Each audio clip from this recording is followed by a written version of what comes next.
El Instituto Electoral del Estado de Querétaro presenta Expresiones para elegir. Información y reflexiones sobre la actualidad democrática. Acércate y participa. ¿Qué tal? ¿Cómo le va? Me da mucho gusto saludarle. Mi nombre es Héctor Maqueo González y le saludo en una nueva emisión del programa Expresiones para elegir. Como usted sabe, una producción del Instituto Electoral del Estado de Querétaro con TV UAC. Un espacio que desde hace más de 15 años promueve la cultura política y democrática dentro y fuera de los procesos electorales. Le invito a que se quede con nosotros los próximos minutos a través de los medios universitarios, en radio, en 89.5 FM, en televisión, en el canal 24.1 y en internet, en el canal de YouTube de TV UAC. Porque vamos a platicar sobre un tema muy importante que tiene que ver con la democracia y la inclusión, la democracia incluyente y una colaboración que llevaron a cabo el Instituto Electoral del Estado de Querétaro y la Defensoría de los Derechos Humanos en nuestro estado. Así que acompáñeme, vamos a la entrevista.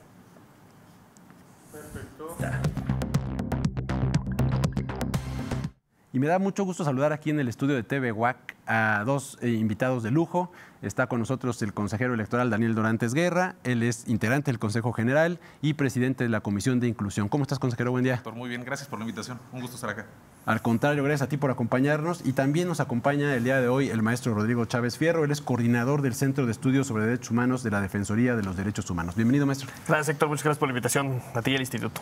Gracias por estar acá, los dos. Y el día de hoy quisiera que empezáramos a platicar sobre esta relación, maestro, primero, consejero Daniel, si quieres empezar contigo, esta relación que hay entre la democracia y los derechos humanos.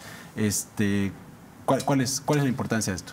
A ver, yo creo que es de la más alta importancia el poder construir y tejer ese hilo entre democracia y derechos humanos, porque fundamentalmente la democracia tiene que ver con el ejercicio pleno de derechos humanos. Recordemos que si nos abocamos a la materia electoral en específico, pues existen derechos político-electorales, de las cuales todas y todos los mexicanas y mexicanos debemos gozar, tenemos derecho a gozar. Y entonces estos derechos son derechos humanos, como elegir, como asociarse, como afiliarse, como a elegir autoridades internas, hablando a lo mejor del grupo de atención prioritaria indígenas, etcétera. Son derechos político-electorales, derechos fundamentales y derechos que tienen muchísimos años que están tutelados y en los que ahora estamos transitando para que se fortalezca la democracia. Y que además es permanente, no solo en los procesos electorales. Sí, totalmente. Son derechos en los que las ciudadanas y los ciudadanos deben gozar, tienen derecho a gozar, no solo en la fase del proceso electoral, sino que como podemos dar cuenta, ya empezamos a trabajar en su difusión fuera de, para que los conozcan, se difundan, puedan hacer pleno ejercicio de ellos. Y es parte de la actividad constante del Instituto Electoral. Algunas personas se preguntarán qué hace el Instituto después de las elecciones. Bueno, pues esto. Así es, tenemos que hacer un fortalecimiento democrático de las instituciones, de los derechos, que la gente los conozca, que las personas sepan cómo pueden gozar de estos derechos, no solo dentro del proceso, sino fuera de. Y tenemos pues muchas áreas que están dedicadas a esto día con día, fuera del proceso electoral. De acuerdo. Maestro Rodrigo, ¿es la democracia realmente un método de inclusión social? Bueno, desde luego en este sentido la relación que tienen los derechos humanos con la democracia son esenciales. No podemos pensar en democracia sin derechos humanos, es decir, son precondiciones los derechos humanos para la democracia. Sería muy difícil pedirle al ciudadano que se pusiera a analizar las distintas opciones políticas si no tiene garantizado su derecho a la alimentación, su derecho a la educación, ¿no? Una persona que no tenga estas condiciones para poder cuestionarse si una opción es mejor que la otra, pues difícilmente podrá llevar a cabo una reflexión profunda. Y por eso entonces tener que garantizar los derechos humanos es esencial para la democracia y desde luego es un mecanismo para poder incluir a todos en sociedad. Si no tenemos un respeto de todos los derechos humanos a las personas, no vamos a poder lograr este equilibrio, esta interacción entre los distintos miembros de la sociedad. Pero también es un compromiso, una responsabilidad colectiva, ¿no? ¿A quiénes nos compromete el garantizarlos, tutelarlos, digamos, a todas las instituciones, a las autoridades, a todos? El párrafo tercero del artículo primero constitucional es muy claro, es un gran artículo, prácticamente podemos decir que el artículo 1 ahí viene todo por quitar el resto de la Constitución, y el artículo 1 es muy profundo, y el párrafo tercero empieza muy claro, ¿no? Todas las autoridades en el ámbito de sus competencias tienen la obligación de promover, respetar, proteger y garantizar. Entonces, el tema del respeto y garantía de derechos humanos le corresponde a todas las autoridades estatales, autoridades federales, municipales, legislativas, ejecutivas, judiciales y en nuestro caso, desde luego, también a los órganos autónomos. Antes de entrar al tema de los cuadernillos, consejero, pues todavía no termina, en un proceso electoral local donde también hubo algunas determinaciones, algunos avances en materia de democracia incluyente. Yo destacaría algunos datos, por ejemplo, el tema de 1,115 candidaturas que fueron postuladas de integrantes de grupos de atención prioritaria, que son el 32% de las candidaturas que fueron postuladas. Y luego ya en las candidaturas electas, estamos hablando de 106 que representan el 24% de las candidaturas electas, básicamente diputaciones, 8 para diputaciones, 18 sindicaturas y 80 regidurías. ¿Qué significan estos datos? ¿Qué nos dicen? A ver, yo creo que vamos avanzando, sí. Creo que tenemos grandes avances en la democracia incluyente a partir de 2 procesos electorales a la fecha, pero creo que nos dicen que tenemos que seguir trabajando justo en la difusión de los derechos político-electorales. El viernes pasado teníamos un evento ahí en el instituto, justo la presentación de los cuadernillos, y me llamaba poderosamente la atención lo que decía una persona ponente, y es que a veces las personas que pertenecen a los grupos de atención prioritaria tienen miedo de entrar en el círculo social por, evidentemente, segregación que han tenido socialmente y de la cual las autoridades hemos sido parte, en derechos, en estructura, en pensamiento.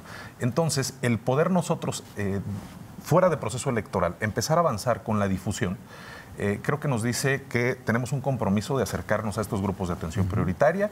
Nos dice que en lo poquito que pudimos hacer en los procesos previos de difusión, de acciones afirmativas, de medidas de nivelación, logramos que los grupos se involucraran, es decir, les interesa. Pero tenemos que quitar de la sociedad este miedo que se tiene de convivir, de coexistir por esta segregación de la que han sido objeto los grupos de atención prioritaria, insisto, por la propia sociedad, pero también por las autoridades. Y como autoridades, quitarnos también este miedo de tomar acciones progresivas, como dice justo el artículo 1 de la Constitución, en pro de cada uno de los grupos de atención prioritaria, que antes se les denominaba grupos en situación de vulnerabilidad. Me gusta más el término de atención prioritaria. Claro, y también quizás visibilizar y apoyar más para la representación de todos los grupos, porque tenemos ahorita representación de algunos grupos principalmente, como son indígenas, ya con una representación indígena, por ejemplo, en el Congreso del Estado. Tenemos también adultos mayores, tenemos jóvenes, pero hay que incluir a otros grupos, ¿no? Claro. Es claro lo que tenemos ahorita en tema de personas indígenas y en el resto de los grupos, si me permiten llamarlo así, el resto de los grupos. ¿Por qué? Porque en materia indígena sí existe la obligación de que haya una representación indígena, lo cual no existe en materia del resto de los grupos de atención prioritaria. Tenemos que transitar del tema de la postulación a la integración de autoridades electorales, como se hizo en la materia indígena, para que efectivamente tengan representación ante el Congreso y ante los ayuntamientos. Eso podría ser parte de una discusión eventual de una posible reforma electoral en el Estado, por ejemplo. Sí, seguramente, pero más allá de ello, diría, cuando la Corte resolvió sobre la constitucionalidad de la ley actual electoral, lo que dijo de manera pues importante en relación a los grupos de atención prioritaria es: hay que consultarlos, y a partir de la consulta defina el Congreso lo que va a hacer y defina el Instituto lo que va a proponer. Entonces creo que hay un gran trabajo, sí, en materia de lo que va a proponer eventualmente el Consejo General como una potestad. No sabemos si o no lo vamos a proponer, pero bueno, creo que hay un gran trabajo que hacer. ¿Cómo juega la Defensoría de los Derechos Humanos en esto, maestro, el tema de la democracia incluyente?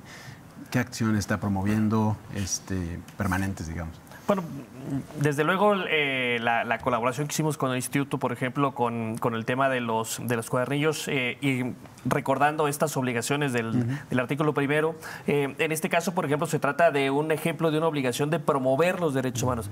Promover un derecho humano no solamente es anunciar qué acción estoy haciendo como gobierno.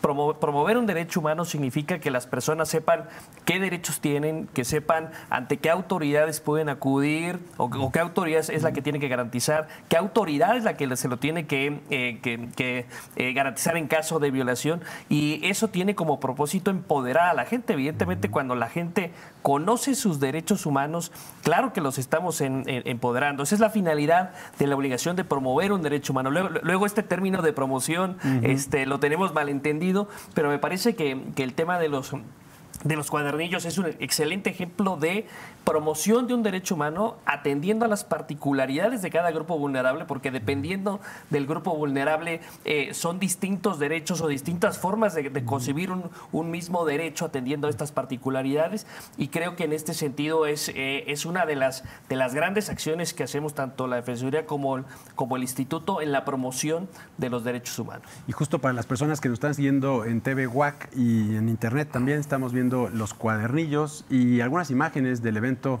que ahorita vamos a platicar, realizado el pasado 28 de junio en las instalaciones del Instituto. Consejero, a ver, platícanos de qué se trata este catálogo de derechos político-electorales por una democracia incluyente, a quiénes están dirigidos, en fin, ¿cuál es la finalidad? Claro, mira, son tres cuadernillos de lectura sencilla, de lectura amigable, en los que cada uno de los grupos de atención prioritaria, como personas con discapacidad, personas LGBTIQA+, o pueblos y comunidades indígenas, pueden tener acceso a ver qué derechos tienen, cómo los pueden ejercer, como bien decía el maestro Chávez Fierro, ante qué autoridad deben ir en caso de que se vulneren sus derechos político-electorales. ¿Qué es lo que buscamos? La realidad es que en el Instituto y de la mano con la Defensoría, lo que se buscó es que cada uno de estos grupos sepa a qué tiene derecho, sepa que el instituto le va a proteger, sepa que hay otras autoridades como los tribunales que pueden proteger estos derechos político-electorales, y que de cara al siguiente proceso electoral y en esta transición temporal entre interprocesos puedan ellos involucrarse en una vida social democrática en la que tenemos la obligación nosotros como sociedad de incluirles, y además tenemos la obligación como autoridades de respetar y potenciar sus derechos. De alguna manera ir generando las condiciones para su participación y eventual representación. Claro. Además, fíjate, yo estoy convencido en que las agendas de cada uno de los grupos de atención prioritaria solo pueden estar arriba. ¿A qué me refiero arriba? En las cámaras, en el Congreso, en los ayuntamientos, si existe representación efectiva ante estos colegiados. De otra manera, es difícil que una persona que no pertenezca a uno de estos grupos, no es imposible, pero es difícil, ponga las agendas arriba.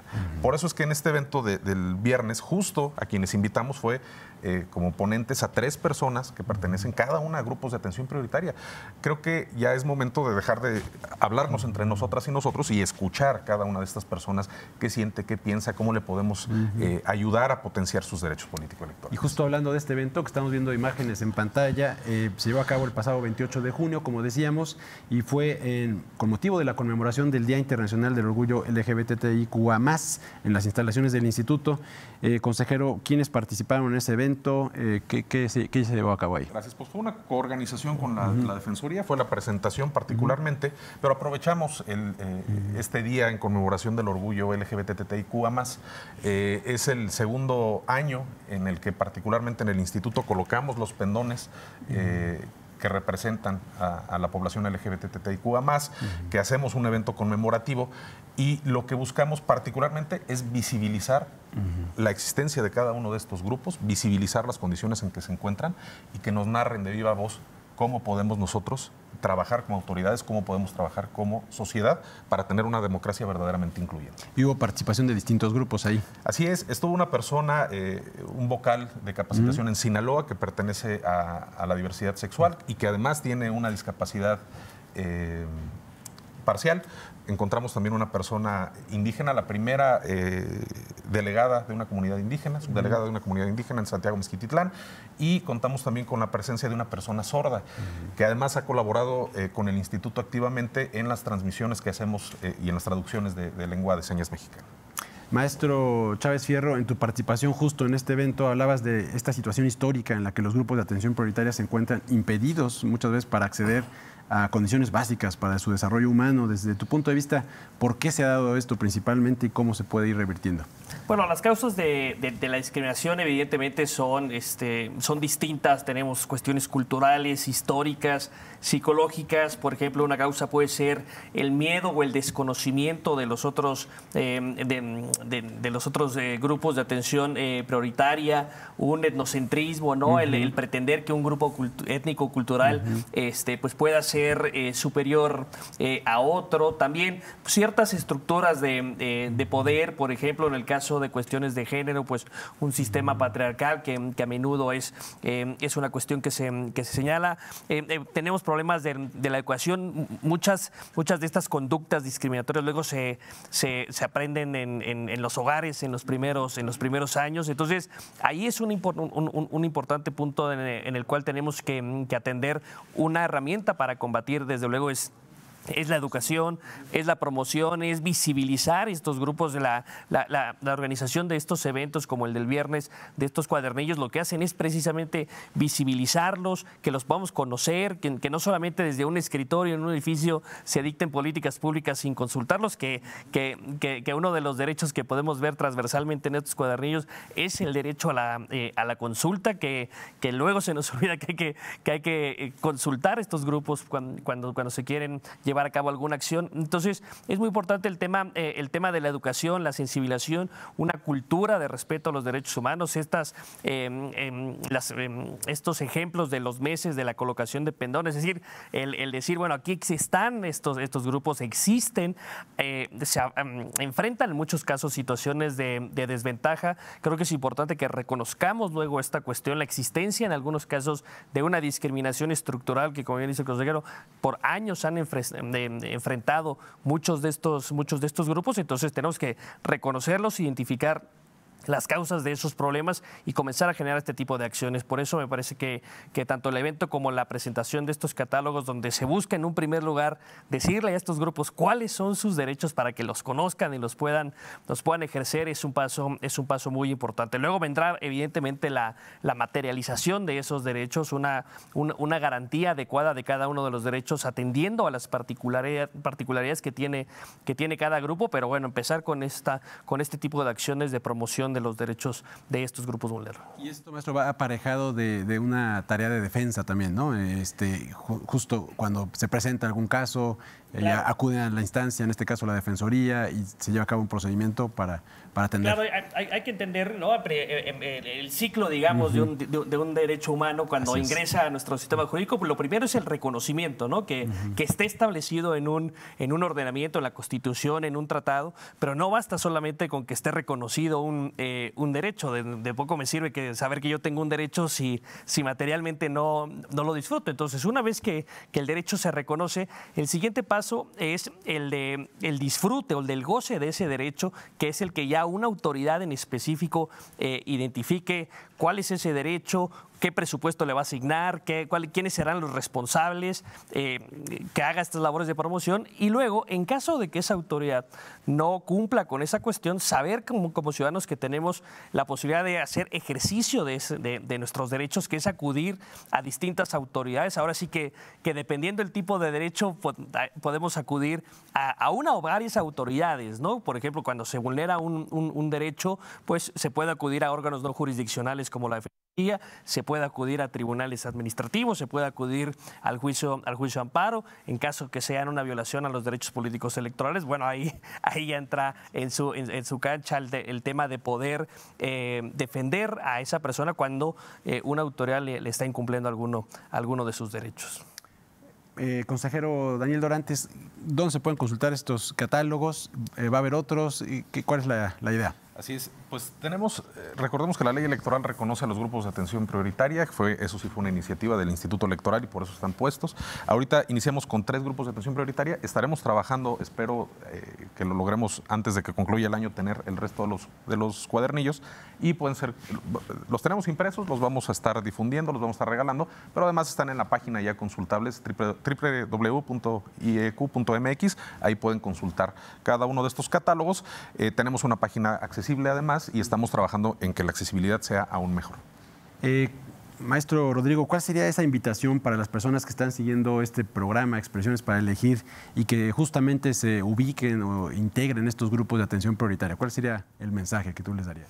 Bueno, el mensaje es conocer los derechos. Obviamente a nosotros como autoridad nos corresponde precisamente el facilitarles la forma en la que ellos puedan conocer los derechos. Por eso, insisto, lo oportuno de estos cuadernillos, pero también que ellos sepan cuáles cuáles son los derechos que tienen. Trataremos de hacerles más fácil la cuestión de que puedan identificar qué derechos tienes dependiendo si perteneces o no a algún grupo vulnerable. Entonces, en este sentido, sería que conozcan esos derechos, que los exijan a las autoridades. Acuérdense que la idea de esta promoción de los derechos humanos es empoderar a las personas. Los derechos humanos empoderan a las personas, ¿no? Le quitamos a las autoridades que son unas dádivas. No. Son la finalidad que tiene que tú tengas derechos humanos, que estés empoderado frente a la autoridad. Entonces, es muy importante en este sentido que entiendan cuáles son sus derechos, que también identifiquen qué autoridades son las que le tienen que garantizar. Ese también es una labor de promoción, ¿no? Luego están ahí de una u otra autoridad sin saber ante qué autoridad. Entonces tenemos que ayudarles a que identifiquen qué autoridad, que no tengan miedo de exigir.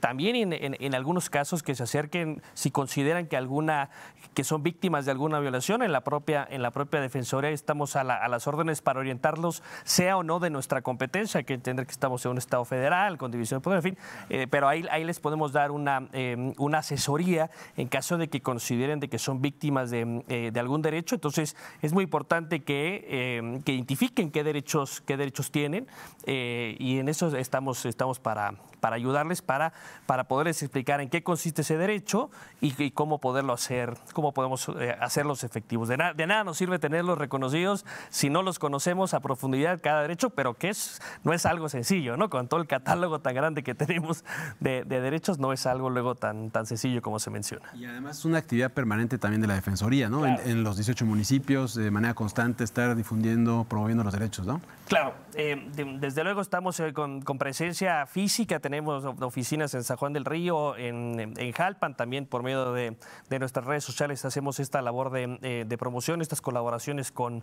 el instituto para que la gente, insisto, pueda conocer y sepan que en la Defensoría pueden ir ahí, acercarse en caso de que tengan alguna duda, alguna queja sobre alguna autoridad que consideren que les ha violentado algún derecho humano, bueno, que puedan acercarse ahí con nosotros para recibir orientaciones respecto de cualquier situación en la que consideran que ha habido un incumplimiento por parte de la autoridad. Consejero, ¿y qué otras actividades está desarrollando el instituto a través de la comisión que tú presides en este tema de la inclusión? ¿Qué más viene? Gracias. Pues es un trabajo colaborativo. Yo ya lo veo así como una política transversal de la institución en materia de inclusión. Tenemos un área de educación cívica particularmente que busca fortalecer los derechos político-electorales, el conocimiento de los derechos desde edades tempranas. Ahí ya se hizo transversal una política de inclusión. Hay actividades focalizadas a cada uno de los grupos.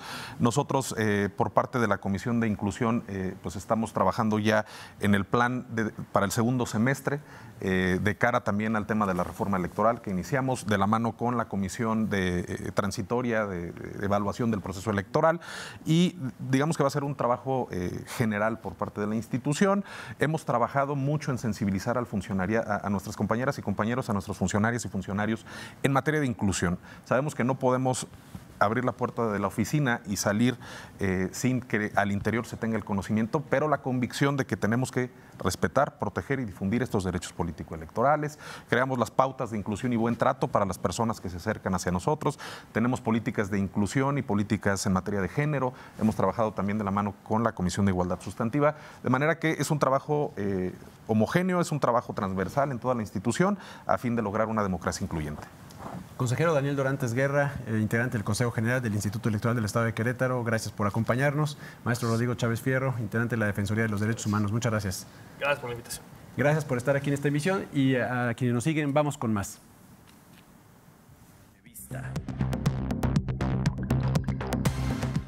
Bien, así llegamos al fin de una nueva emisión del programa Expresiones para Elegir del Instituto Electoral del Estado de Querétaro. Le invito a que nos siga en futuras transmisiones el próximo 17 de julio con más temas que tienen que ver con la cultura política y democrática, gracias al equipo de producción de TV UAC para su apoyo para la realización de esta emisión, y le invitamos a que conozca más información del Instituto en www.ieq.mx, así como en las redes sociales. Mi nombre es Héctor Maqueo, que tenga un excelente día y hasta la próxima. El Instituto Electoral del Estado de Querétaro presentó Expresiones para Elegir. Información y reflexiones sobre la actualidad democrática. Acércate y participa.